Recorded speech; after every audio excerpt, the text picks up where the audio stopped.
જય માતાજી મિત્રો, જય દાદા દ્વારકાથી, જય માં ભવાની. કેમ છો બધા? મજામાં ને મિત્રો? આજે આપણે વાત કરીએ કે ભગવાને ગમે એટલું આપણને આપ્યું હોય, ગમે એટલું મળ્યું હોય, પણ જે મળે છે એમાં બે પ્રકારના માણસ હોય છે, એક સંતોષી અને એક અસંતોષી. તો મિત્રો, અમુક માણસ નાનું લિસ્ટ કેમ બનાવે છે કે મને કંઈ મળ્યું નથી એમ?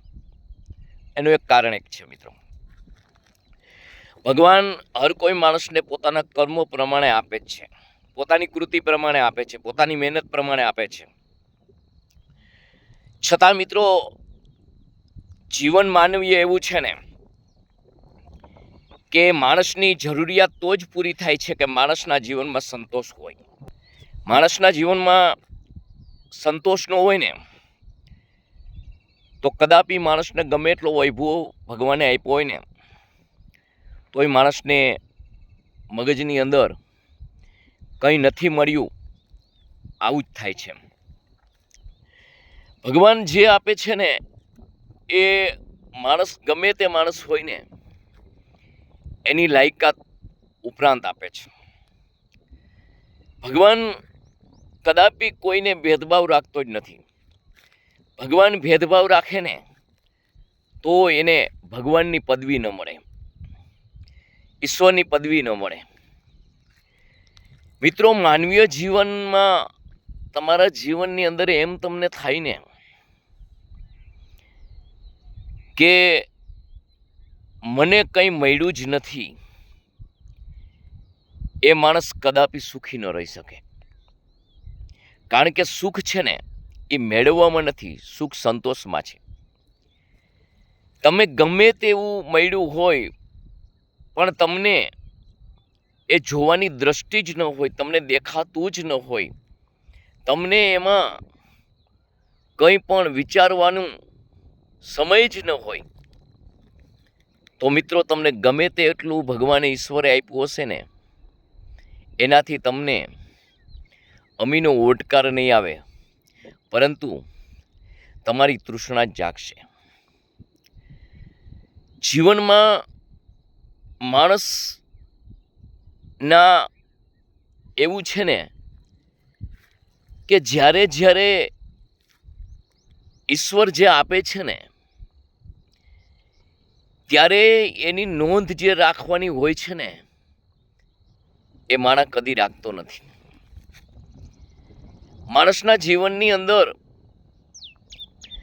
જે કંઈ પણ મળ્યું છે, કર્મ પ્રમાણે મળ્યું છે, મહેનત પ્રમાણે મળ્યું છે, લાયકાત પ્રમાણે મળ્યું છે, એના લીધે માણસ જે પોતે હોશિયારી પોતાની સમજે છે ને ત્યારે માણસને સંતોષ નથી થતો.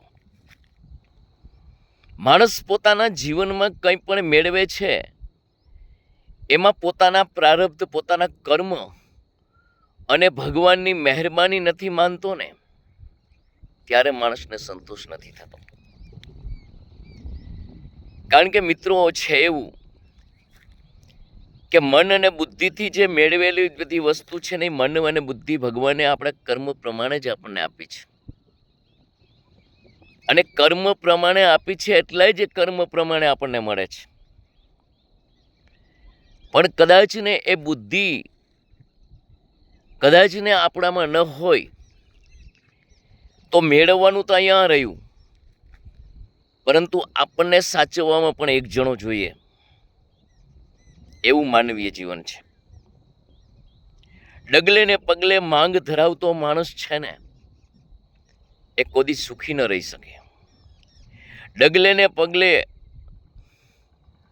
જે પોતાના જીવનમાં ખાલીપો જ સારે છે, નાનું લિસ્ટ જ ધરે છે ને એ કદાપી તૃપ્ત ન થઈ શકે. ભગવાન જે જે કંઈ ને કંઈ માણસ માટે કરે છે ને એની ભલાઈ માટે જ કરે છે. નરસિંહ મહેતાનું મામેરું પૂર્યું, સુદામાની દરિદ્રતા ભાંગી, પણ મિત્રો એ કયા રે?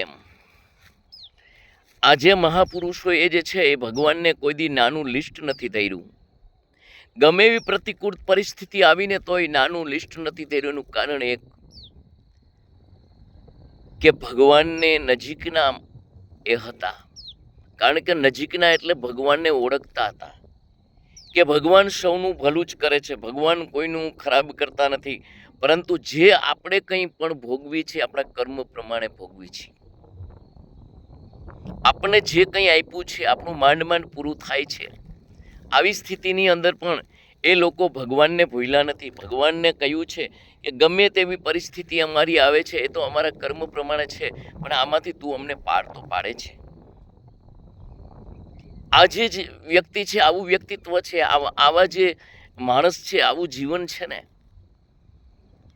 એ માણસ તૃપ્ત રહી શકે, એ માણસ સુખી રહી શકે.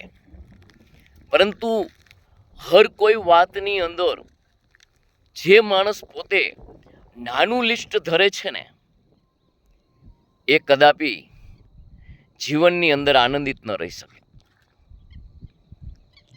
ભગવાન જ્યારે જ્યારે કંઈ પરિસ્થિતિ આપણા ઉપર નિર્માણ કરે છે ને, એનો જવાબદાર આપણે ભગવાનને સમજીએ છીએ ને, ત્યારે માણસ છે ને એ ભગવાનને પાસે જ્યારે એ દુઃખની ઘડીની અંદર સુખની જ કલ્પના કરી અને આંસુ સારે છે. પરંતુ જે ભગવાને પરિસ્થિતિ મારા ઉપર નિર્માણ કરી છે, જે મારા ઉપર મને આપ્યું છે, જે મને મારી પાસે નથી, એ મારી લાયકાત પ્રમાણે મળ્યું છે. ભગવાને જે મારી ઉપર સ્થિતિ નિર્માણ કરી છે ને, એ કાયમી રહેવાની નથી, અને એ સ્થિતિની પાછળ મને કંઈક મળવાનું છે. આવું માણસ વિચારે ને,